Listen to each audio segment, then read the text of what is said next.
Okay, so a very good afternoon to all our participants who have joined us in our session for basics of commodities. Before starting with the session, I would like to ask you all: am I clearly audible? Yes, sir. Audible, sir. Yes, Yes, sir, sir. audible. Okay, perfect.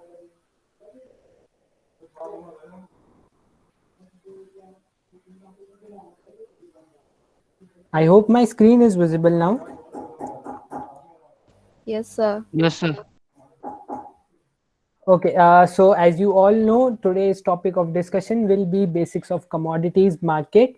It is the ninth session that we are having for our Investment Pro. So before starting with the session, I would like to introduce myself. I am Mukul Todwal and I will be your instructor for the day. First thing first, we will discuss what will be your key takeaways from this session.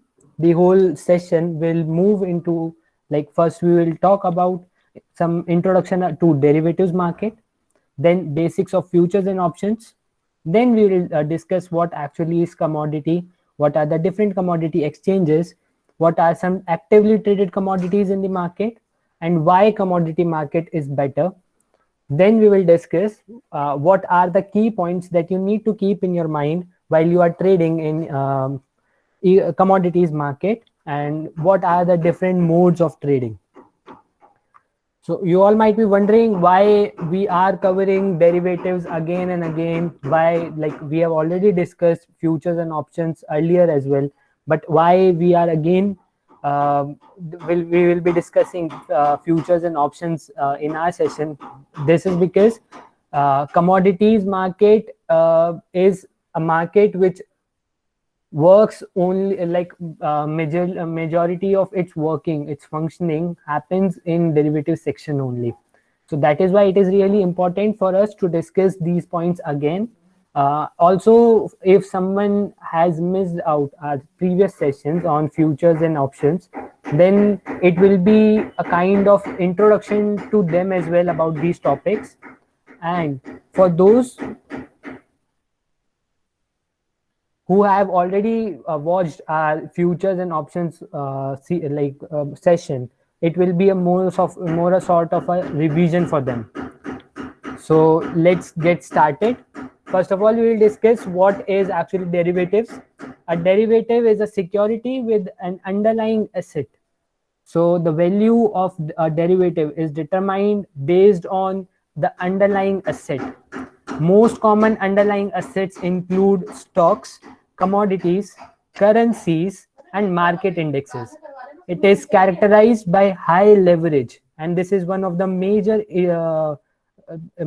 thing because of which people go and trade in derivatives section. So now, taking an example of what actually derivatives is. In our previous examples, we have covered an example of wheat, milk, and today we will be discussing about gold. See, this is gold in its raw form.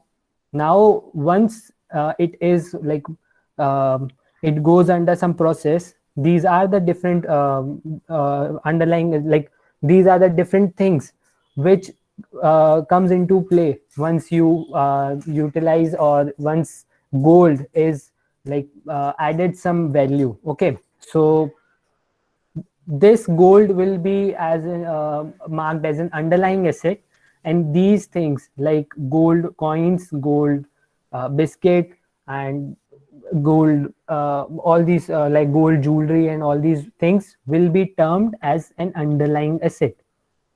Okay, now talking about basics of futures and options. So first of all, we'll talk about futures. Futures is nothing but a contractual agreement. So we have discussed these things earlier as well. What actually is a spot price? So a spot price is nothing but the actual price of a particular commodity, a particular stock in the market. So if you want to buy Reliance futures, whatever the Reliance stock price is, today in the market, it will be termed as a spot price, and the futures are different from stocks. Okay. The next point is long and short position. I hope it is very much clear for you all people. If you have a bullish overview over a particular stock or a future contract or in options contract, it is known as a long position. You have a bullish overview, you wait and you enter the market with the view of earning money while the stock goes up. Similarly, if you have a bearish overview about a particular stock, future, or option, then you go and make your short position, where you will make money if if the stock or the script into which you have entered goes down. Again, a very important characteristic of derivatives market, it is traded in lots. You can't go and buy out of the lot size. Say if Nifty has a lot size of 75, then you have to buy 75 Nifties, or in multiples of 75. You can't go and buy 80 Nifties. Again, the next thing is future contract value. We have already discussed whatever the future value of this particular contract is. It is termed as a future contract value. How do you calculate it? You multiply the price by the number of lot size. Okay. So if the future contract, like the value of this future contract is 1000 rupees, and you have bought 75 say 75 lots of any particular thing, then 75 multiplied by 1000, and 75,000 will be a future contract value.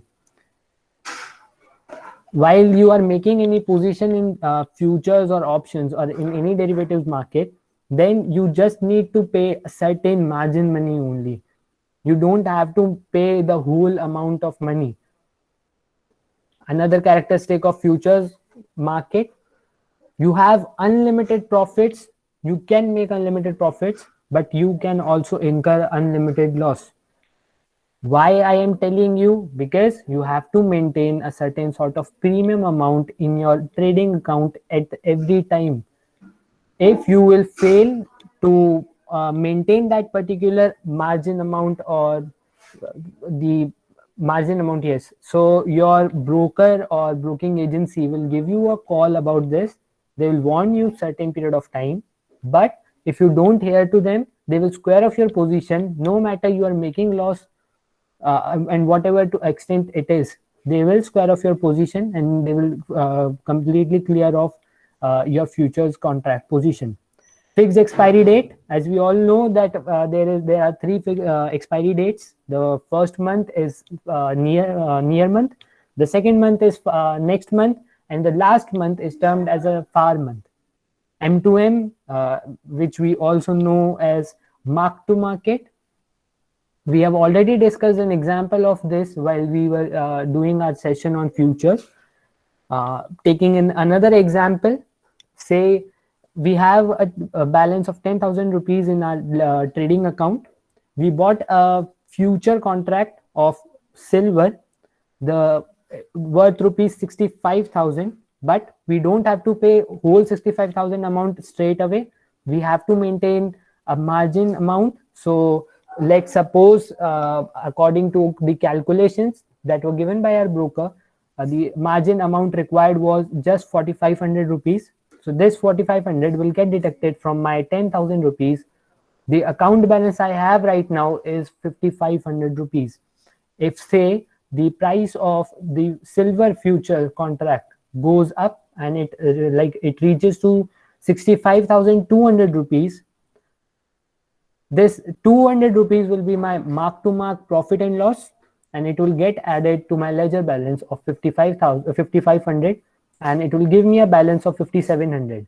Similarly, if on the same day, say the silver future contract value goes down and it reaches to 64,900, I'm incurring a loss of 100 rupees over this value. So this will be my mark to mark P&L, and this 100 will get deducted from this point.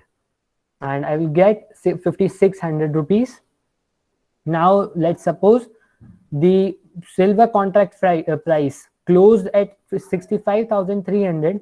Right now I am making a profit of 300 rupees, and this 300 will get added back to my 5500 rupees, and this is the final position that I have, or the final balance in my trading account at the end of day one, whenever I entered silver future contract.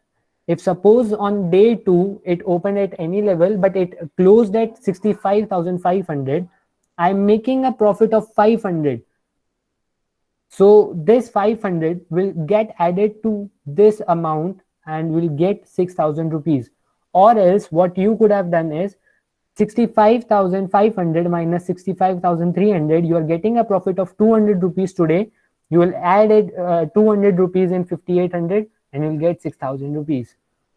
Again, the same thing has happened. The stock has went up by 100 rupees again.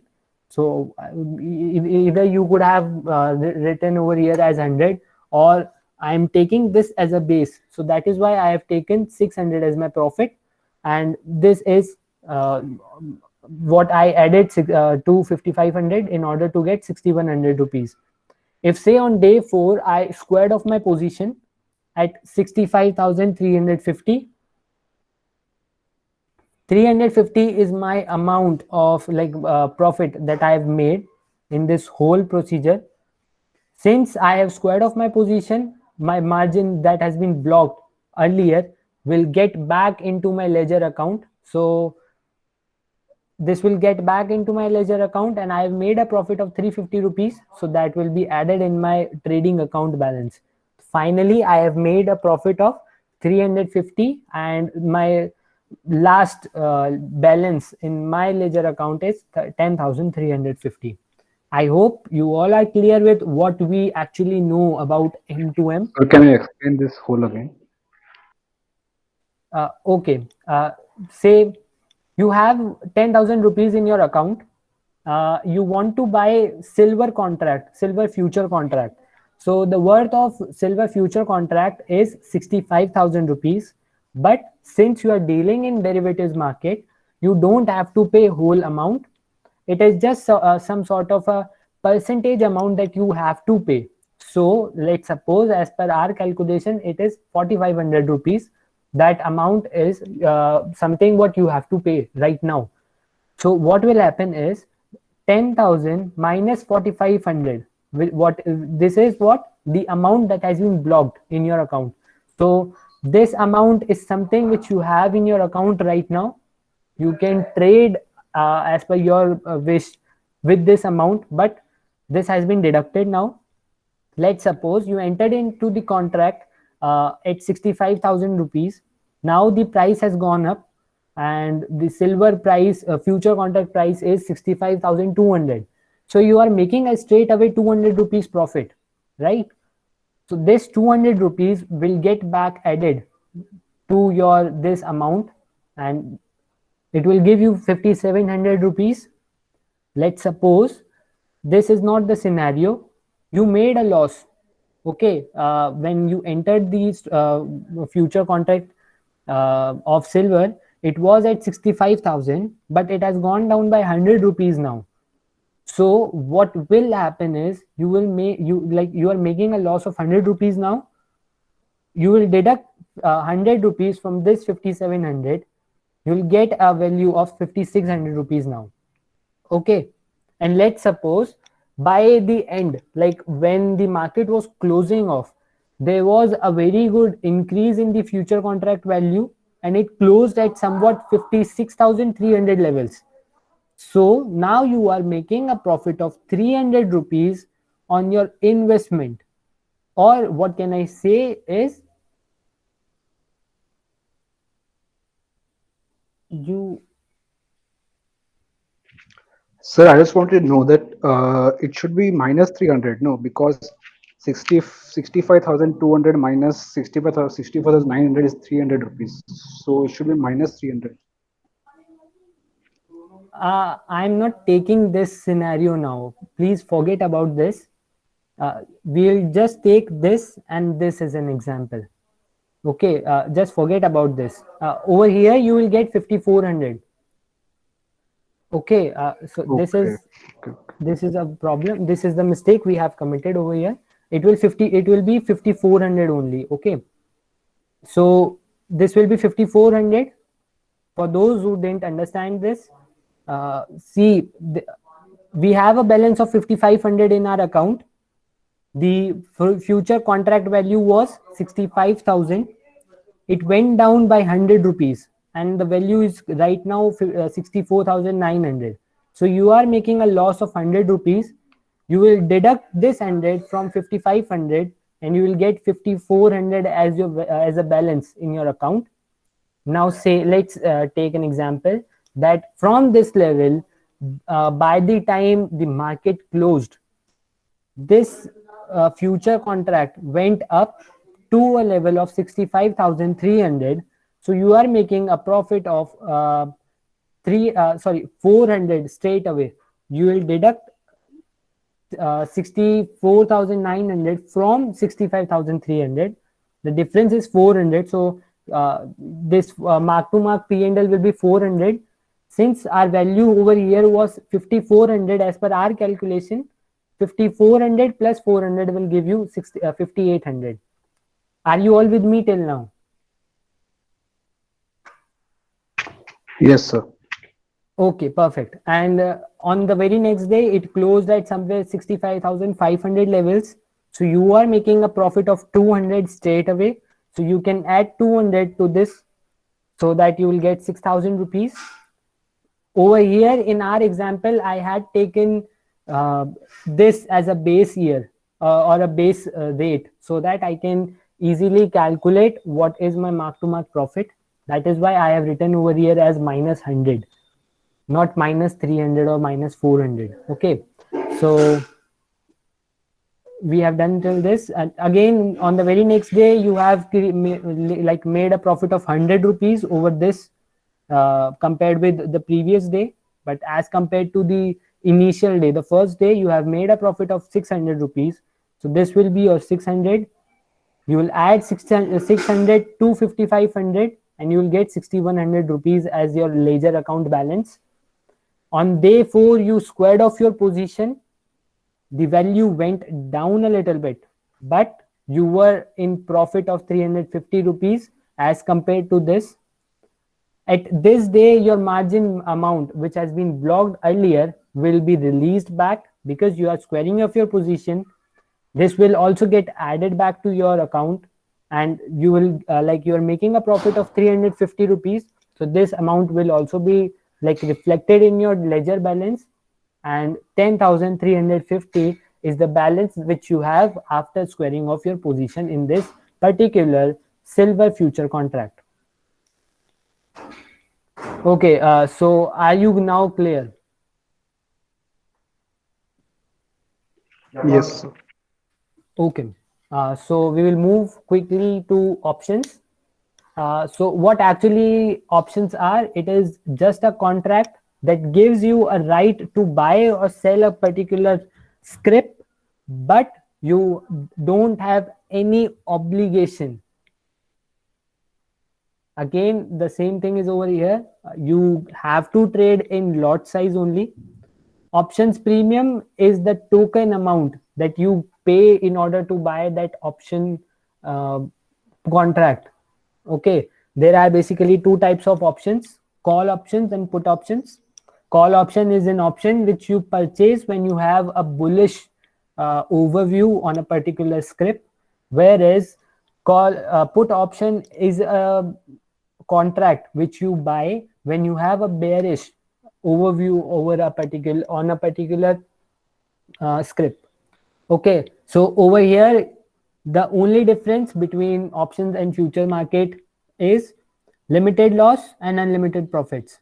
In futures, you were gaining unlimited profits, but on on the other side, you were having unlimited losses as well. But in options, you will make unlimited profits, but only limited loss. What will be your limited loss? It will be the options premium that you will pay to buy that options contract. You can't make loss greater than your options premium amount. If, like what we discussed earlier in our previous session, we were taking an example of a house where we paid 50,000 as a token money to our builder. Now the value went down by 5 lakh. So I don't want to buy that particular house. So I denied to, like, I had a right to buy that house, but no obligation was there on me. So I denied to purchase that house, and my 50,000 was the amount which was forfeited by the broker or the builder. So I made a loss of 50,000 and I saved myself from a loss of 5 lakh rupees. Okay, fixed expiry date is also over here as well. There are three expiry dates. The first one is the near month, the next month, and the far month. So every, like, whether it is options or it is future contract, every contract expires on the last Thursday of that particular month. If you want to square off your position earlier, you can do it, but the deadline of squaring of your position will be last Thursday of that particular month. Now we will talk about what actually a commodity is. Talking about bookish language, in economics, a commodity is the generic term for a marketable item produced to satisfy wants or needs. Economic commodities comprises of goods and services. In general term, anything possession of which can be hold can be termed as a commodity. Now talking about different types of commodity exchanges in India, as we have already discussed in our basics of stock markets, that SEBI stands for Security and Exchange Board of India. It is a regulatory body, and under which there are basically many types of exchanges. Let it be like stock exchanges or commodities exchanges. Under stock exchanges, there are NSE, BSE, and other stock exchanges. In commodities exchanges, there are basically two categories: national exchanges and regional exchanges.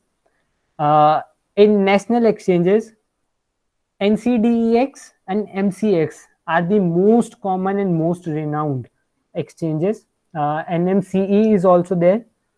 If you talk about regional exchanges, there are NBOT, ICEX, and various other regional exchanges as well. So whatever contract you purchase or whatever commodity you are purchasing, you will purchase through these through these exchanges only.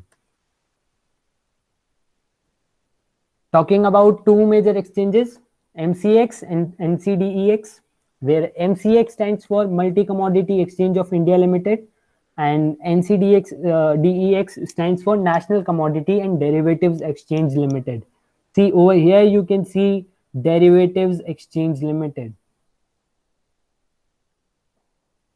Both are located in Mumbai only, but the very famous, majority of their transactions happen in these particular commodities only, where MCX in MCX, gold, silver, copper, crude oil, zinc, lead, palm oil, gasoline, platinum, etc. things are traded most commonly.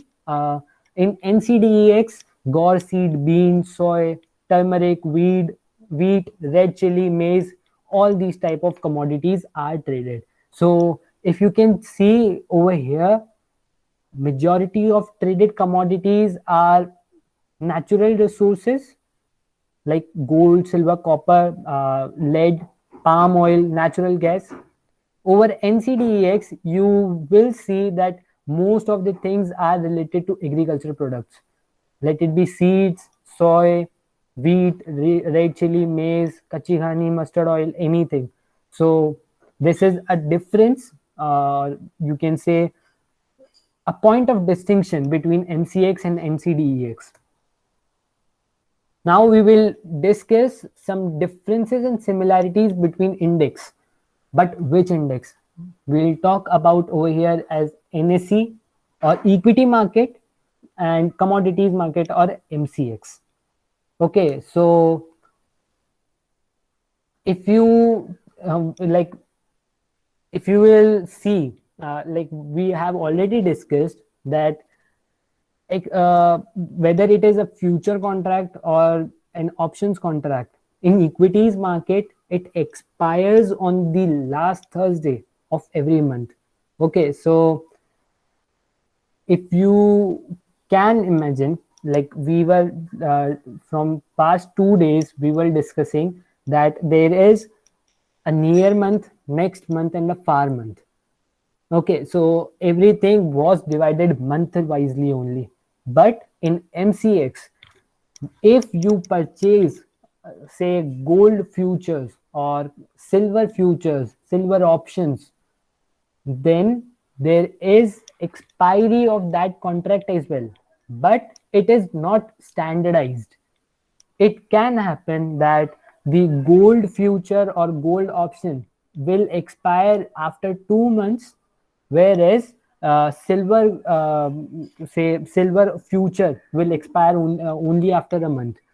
Or it can happen that wheat futures will expire only in 15 days. So it completely differs from commodity to commodity what will be the expiry date or what will be the month or tenure for which you can hold your position in that particular future or option contract.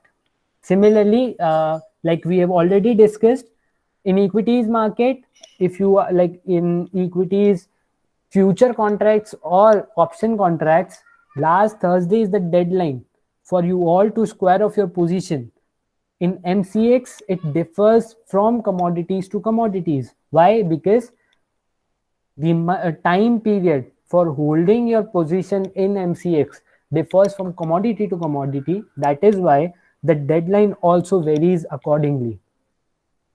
As we all are aware about this, our equity market works from 9:15 to 3:30 p.m. International commodities market work from 9 a.m. to 11:30 p.m. So I can assume that most of us are awake during this whole session. So if you want to be a trader and you want to deal in commodities market, then you can work day in day out. Whereas in equities market, after 3:30, yes, you can analyze your stocks, you can prepare your analysis for next days, but you are not working on live basis. Over here you have a plenty of opportunity, plenty of time to work on live basis. In talking about settlements, in equities market, basically there is cash and physical settlement, and moreover there is only cash settlements. Whereas in MCX there are certain commodities which the settlement of which occurs in physical form, and others are mostly in cash form only. Talking about who are the participants who like in commodities market, it is basically importers and exporters, the real-time traders, the producers of goods, brokerage firms, and consumers. So in out in we have covered every aspect only, but majorly importers and exporters and producers are the one who actively participate in commodities market. Why we have taken names of brokerage firms? Because it is something which gives them a very good time, like if their clients are working in commodities market, then they will get a very huge amount of brokerage from their clients if they are dealing. So in order to attract people more towards this, they also work, they are like every time they give you certain sort of recommendations from their side as well, so that you activate your commodities or commodities market section in their services and you trade accordingly. So this is why brokerage firms are also very actively participating in these commodities market. Sir, how do producers take part? How do they affect the market price? For producers, like if the prices will go up, then it will be very good for them. See, if today wheat is let's assume it is at 100 rupees per kg, just for an example, okay. So it is something which producers will think, okay, yes, it's around 100 rupees per kg, and since they are producing it, they really know like what can be the scenario if they have produced wheat earlier only, and now they will go and sell it off in market before others come in, they will get a higher price. So they will go and sell off their commodities, particularly their wheat. And if suppose if someone has entered the market late, they know that now the prices are falling down. So it is somewhat to this extent, it might go down, I can wait till this point and then I will sell off whatever my No, sir, but how the market price will be decided? Who will decide the market price? everything over here is decided by the exchange, like MCX or NCDEX will decide like what is the current price, and again demand and supply, these are the forces that uh, usually play a very vital role in deciding what should be the price of commodity. So, like people like you and me can't change the price like from the demand and supply. Does thing happen in stock market? So market is way big, like we are just a very minuscule like part of this market. So a small quantity or say a small order from our side does not fluctuate, like does not produce a very huge fluctuation in the market.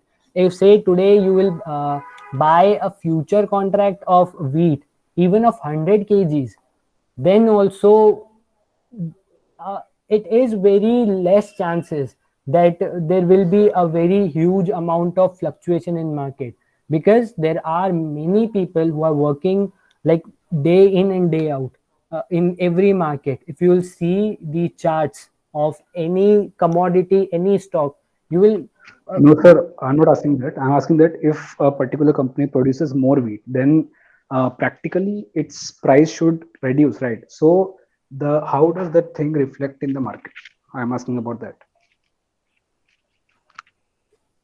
for that, like since everything over here is in contract value only, so these things like the contract value or the amount, like what should be the actual contract value, depends on demand and supply also.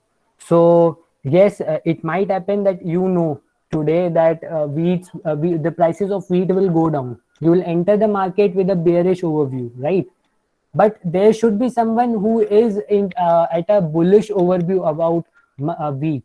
So if Yeah, yeah, exactly. yeah, so if everyone is aware about the market, then there is something which will stop, like either the values will go very down or it will go very up. So demand and supply is something which will decide what should be the future contract value, and upon which both the person who is like who is selling and the person who is buying will agree. So there will be a certain sort of strike price between these contracts. I hope I'm making some sense. Yes, you are. Yeah, okay.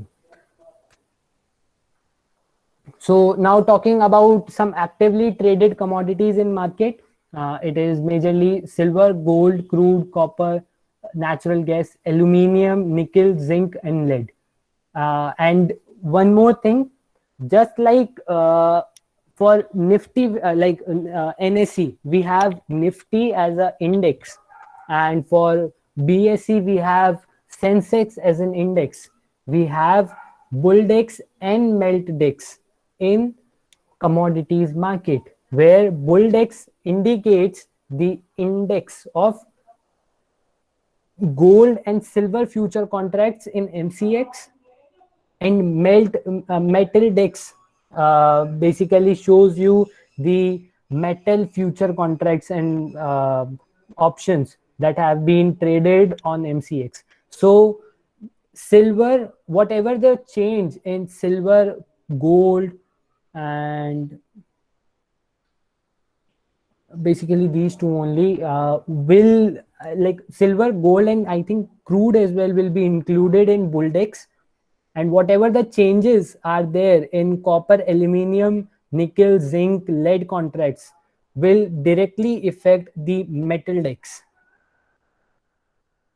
Okay, like we have already discussed, this is like what Nifty is. Nifty is a weighted average of 50 stocks that have been selected by the stock exchange as per the market capitalization value. So it is just like similarly over here, Bulldex is a weighted average of gold and silver future contracts that have been like entered into in MCX, and Metal Dex is a weighted average of all the metal future contracts that have been traded on MCX. Now, we will have a very good example for you all to understand things better. See, we want to enter into a contract of silver commodity. Okay, the price of silver in market is right now 66,000 rupees. Let's assume per kg. Okay, and you like the contract size is of 30 kgs. Okay, so as per our calculation, 66,000 multiplied by 30 kg, you will get 19,80,000 as a contract value. Current price multiplied by the lot size gives you contract value. Okay, now you just like you are trading in derivatives market, so there is some sort of margin requirement for you. So right now you have to pay just 10% of your amount. Of this amount, and your investment will be 1,98,000 rupees to enter a future contract of silver for 30 kgs of silver. Okay, let's suppose the price moves up by 500 rupees. Okay, for increase in every 1 rupee, you are making a profit of 30. Why I am telling you, if the silver price will go up by 1 rupee, you have 30 silvers in your account. So even if it goes up by 1, you will make a profit of 30. Similarly, if say the price went up to 500 points, up by 500 points, then you are making a profit of 15,000. 30 multiplied by this 500 will give you 15,000 amount of profit. Now, what is your actual return on your investment? You will divide 15,000 rupees with this 1,98,000 rupees. It will give you a percentage of 8%. So your actual return on investment is 8%. You made a profit of 15,000 rupees for this 30 kgs. But in market, there are many people.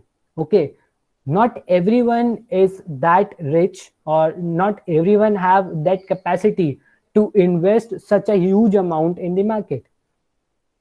Over here, you were giving only a margin amount, but the margin amount was also equal to 1,98,000.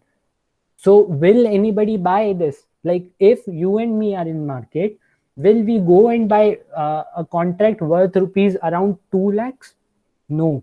So keeping in that in mind, we have other two options as well. First one is silver mini. It is nothing, but over here the lot size reduces. It has these are just example. Okay, so we have say a lot size of 5 kgs only. So 66,000 rupees per kg is the value. It will remain same, but over here you are playing a game for just 5 kgs. So 66,000 multiplied by 5 will give you an amount of 3,30,000 rupees. Let's suppose 10% is the margin required. You have to just pay 33,000 rupees in order to enter a contract of silver mini. Okay. Now, if the contract price or this amount of 66,000 will increase by even by 1 rupee, you are making a profit of 5 rupees. Okay, 1 rupee multiplied by 5 kg will give you 5 rupee profit. Let's suppose again the value went up by 500, so your amount of profit that you will earn is 2,500 rupees. Again, dividing 2,500 by 33,000 will give you whatever the return on investment you have generated.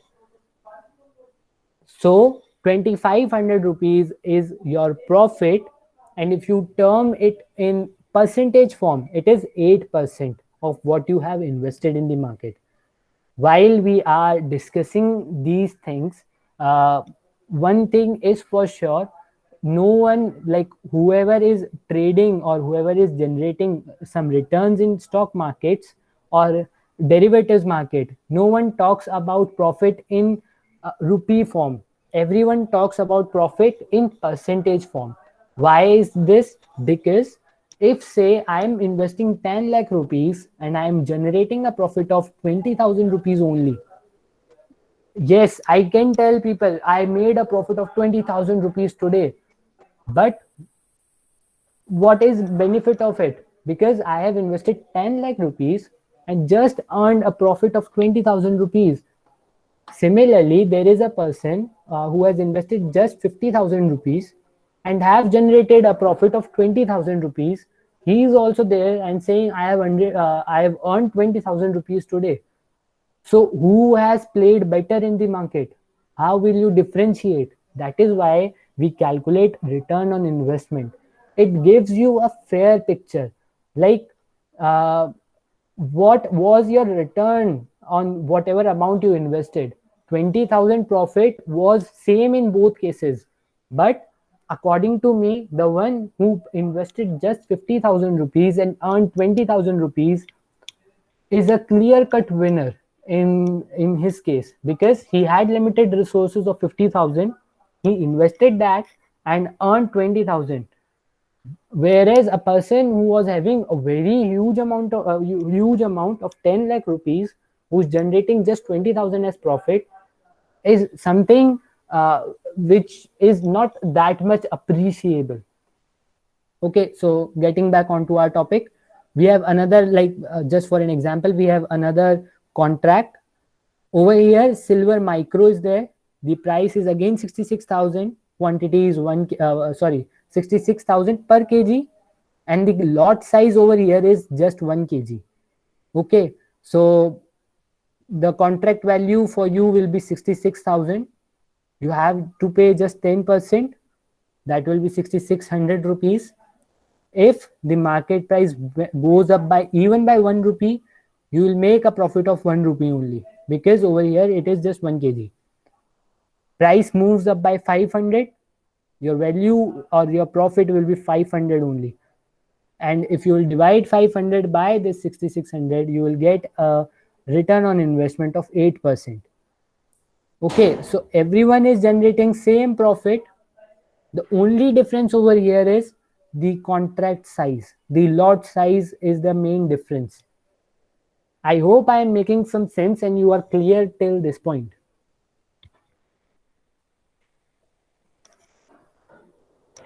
Yes. Yes, sir.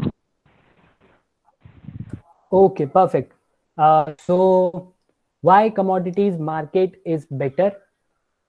A very, like, it is really easy to understand, because commodities that are traded in these commodities market are somewhere down the line very much related to our daily routine, like red chilies, wheat, and soy, or these type of things, like gold, even silver. These are the things that we understand pretty much easily. Like we know that this might be the season when prices might go up. These are the season when there is not so much demand of these things. What are the seasonal factors that can affect the prices of these commodities in the market, and many more things. So it is really easy to understand what is actually happening in commodities market. You can make money both ways. Like if you have a bullish overview, you can go and buy the contracts for and hold your position for a longer period of time. Whereas if you have a bearish say overview, you can go and short sell that particular commodity and wait for the prices to go down. Better earning opportunities as compared to other asset classes. Why I'm telling you? Because see, the stock markets work pretty differently as compared to commodities market. Over in stock markets, there are various other things. There are news, there are market sentiments, there are personal sentiments that might impact a particular stock. Whereas in commodities market, it is more of a sort of seasonal new, like seasonal factors that affects the price of commodities. Again, you like you are working in derivatives market, so this is for sure that you have to pay a lower amount of margin money. The lower brokerages are also there.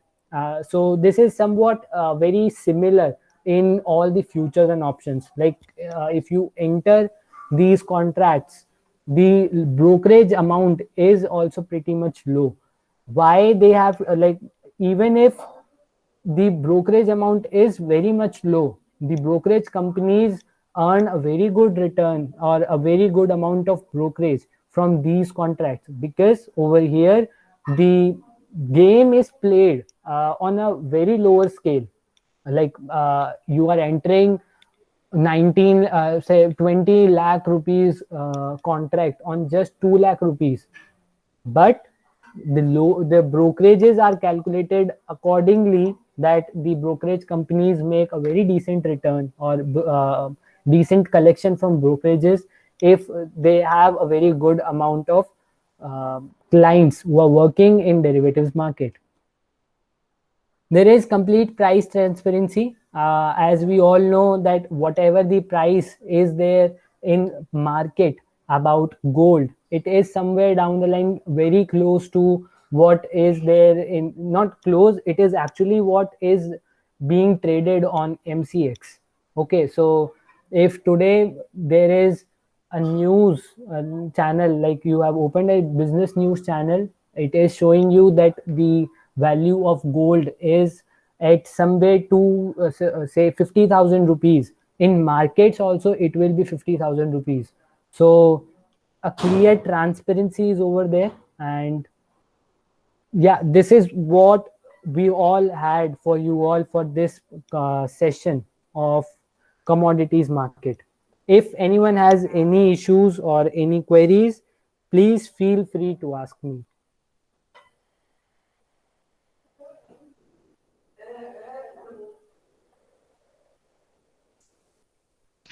Sir, what is that cross trading which SEBI has just started or approved? uh, Sorry, your voice broke in between. Sir, what is cross trading which SEBI has recently approved?